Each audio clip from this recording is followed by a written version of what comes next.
yashang, baxtli bo'ling o'g'lim bilan. To'g'ri aytasiz. Baxtli bo'ling. Uvali juvali bo'ling kelin, rahmat. Anadasi, qayerga ketyapsiz? Men xotin ishga ketaman. Endi bu yangi kelin bilan tinchigina, urushmaygina uyda o'tiringlar. Xayr. Oyjon, kechqurun nima ovqat eding? Menga qara tozicha, bo'yda men aytgan deganim degan bo'ladi. Tushundingmi? Jim, qari anakonda.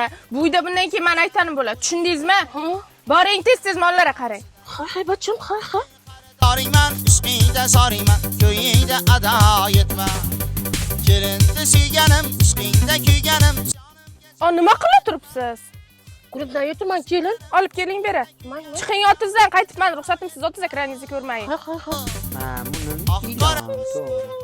Dadasi, Ha, xotin. shu kelinni almashtiraylik. Kelini? Nimaga? Menga azob berib turibdi. Xotinjon, men seni olaniman 50 yil bo'ldi. 50 yildan beri azob berasan. Men seni almashtirmayapman-ku. Davay, batar bu. Sur, o'zing tanlading kelini. 13 14 Ibi kelin. Nima qaynonangiz azob beryapsiz? azob beranim yo'q dadajon. Nima qilib o'tiribsiz unda? Faqat yeb yotibdilar. Ozgina arriqlar figuraga kirsinlar. Ha, bosing. Xotin chaqqon bo'ling. Menga qara xotin, men seni qutqara olmayman. Kelin, bosing, kelin. Daryoning yo'l yezi senga adurim.